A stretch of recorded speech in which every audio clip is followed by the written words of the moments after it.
Hi, I'm Anna, and this is the Book Premier Sally.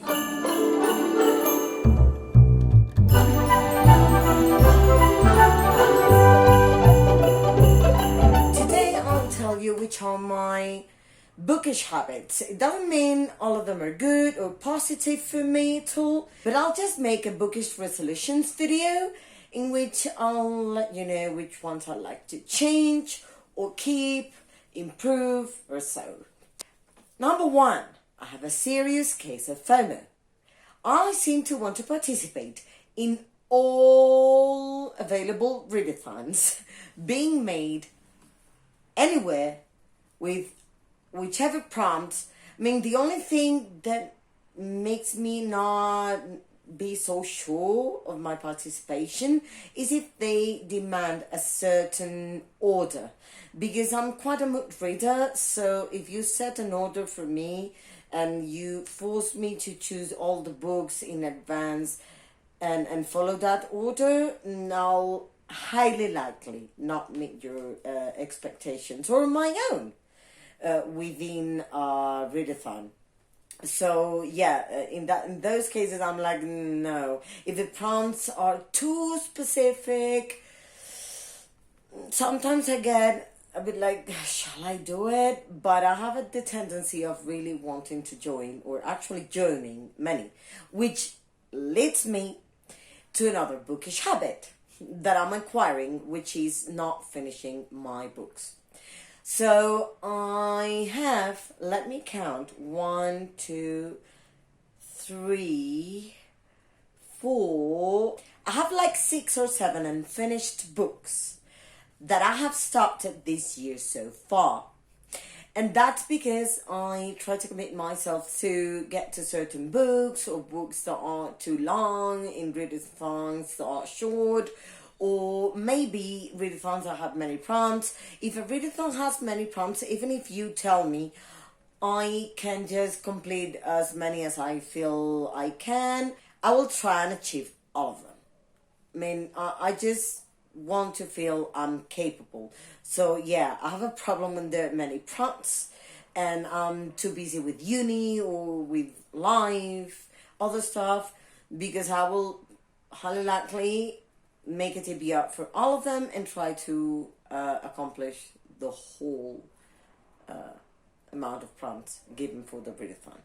Then another bookish habit I have is collecting bookmarks. If you have not seen my previous videos, I have the bookish items one on Bookmas Day 9, and I just showed a selection of my favorite bookmarks, but I collect and have many. The only thing I don't keep is repeated ones, which I tend to give to my friends, those who like reading.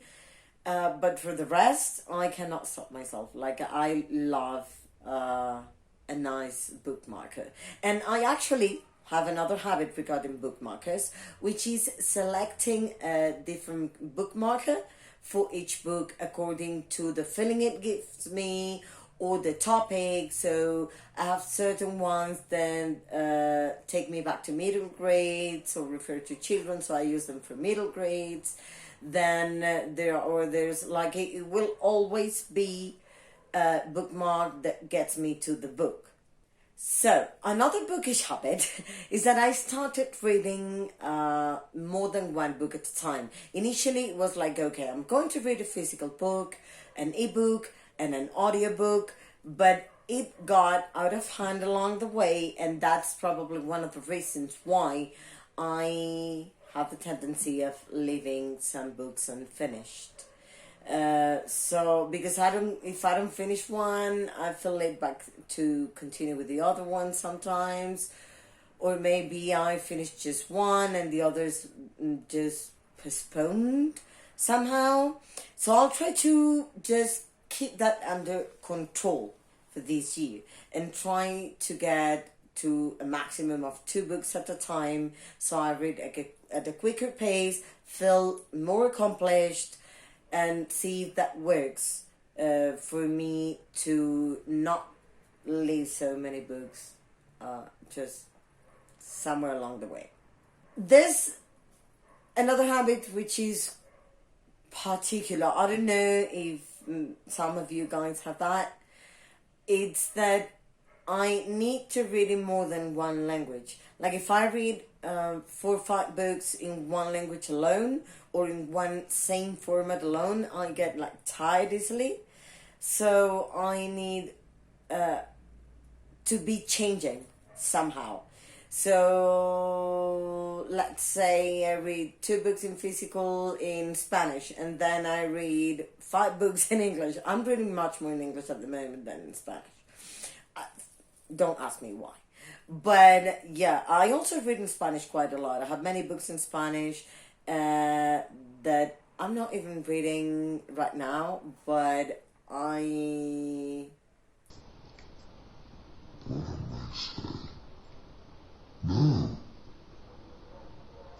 Okay, I'm reading one in Spanish. Actually, it's the biggest one I have. Forget about what I just said.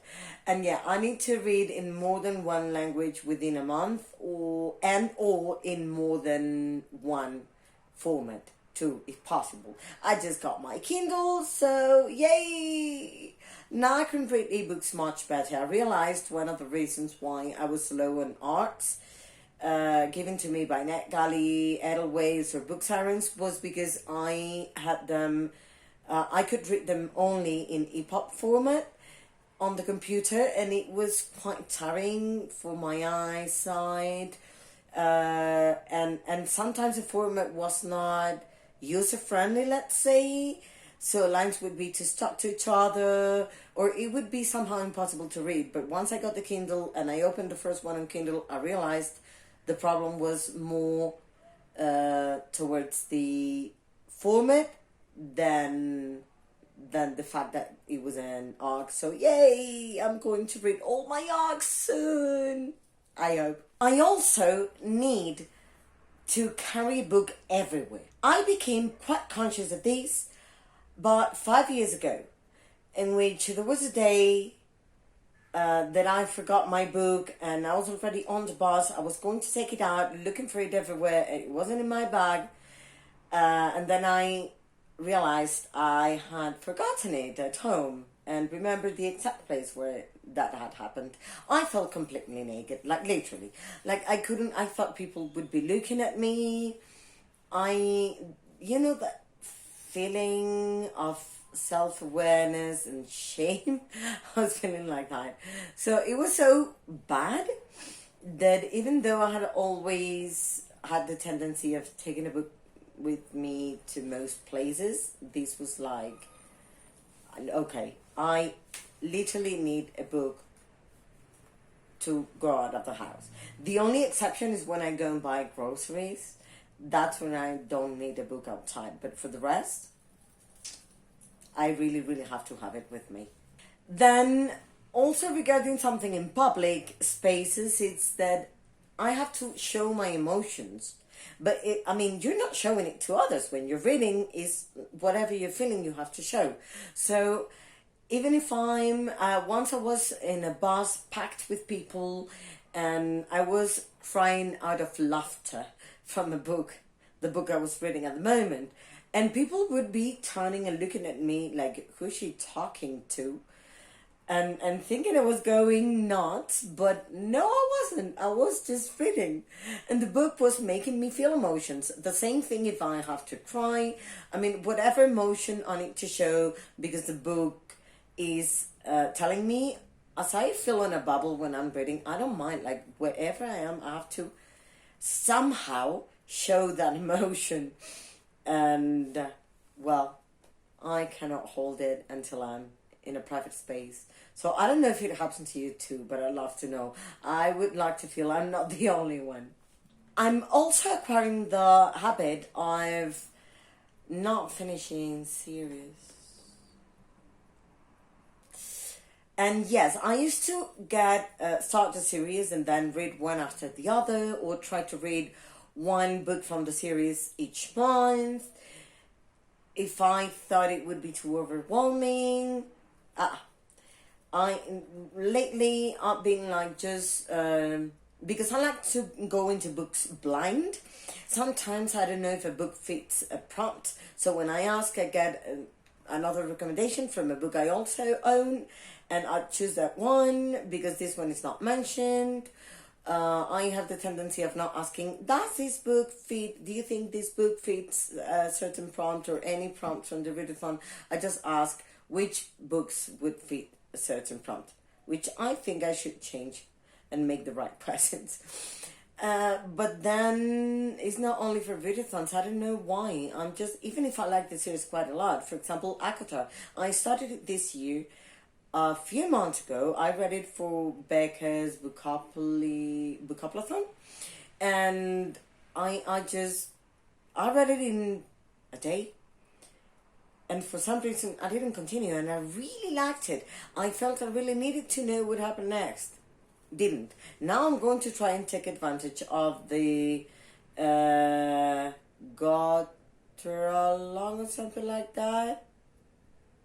Well, the Akatar Long organized by Mind of Molly to finish the series by April if possible. If the book hasn't gotten here by April, I'll have to postpone reading the last book for later. But then I'll read all the others together with them, if I can stick myself to a series. And then I'll try to read the what's the name? The one that starts with the Final Empire by Sanderson. The Mistborn trilogy.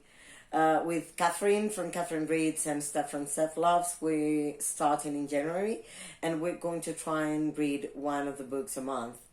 Also going to try and finish the A Song of Ice and Fire series before March, but I cannot promise anything so far.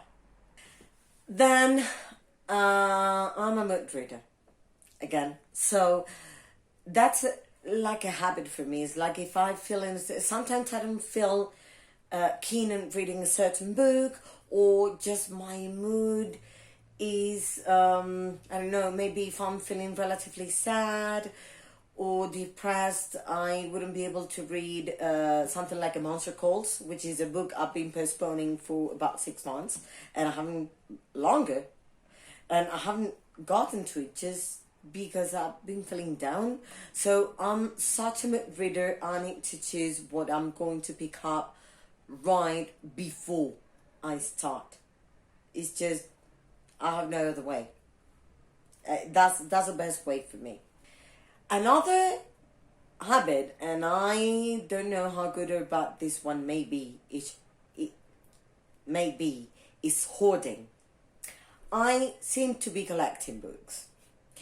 And it is that sometimes in Colombia you cannot regularly get a book you want, so you need to wait for months or it never gets here, and you need to order them by Amazon or some other website, and it's when you have some anxiety issues, that's especially annoying, because then you see a book you like, you don't have the money, and whenever you want to get that book is not available in the country any longer, and you feel so frustrated because you were really dying to get to it, and that happened. So I think that's what got me into hoarding books. I don't know how much you can see from my shelf today, but I've shown them in previous videos, and you can see they're fully packed. Well, I got books for Christmas for myself because I'm going to spend Christmas alone, and I wanted to show myself some love. And guess what? They have no space on my shelves, and I don't have many unread books saved. So I'll have to decide what I do, and I think that will be on my biggest resolutions. Also, I think I'm going to try to read all the books that are extra on my shelves by June, but I'm not so sure if I'll be able to. So I don't want to promise anything as in yet, especially to myself, but I really want to prioritize at least the ones I started and didn't continue, even if I have to restart them. and also prioritize the series I have not finished yet.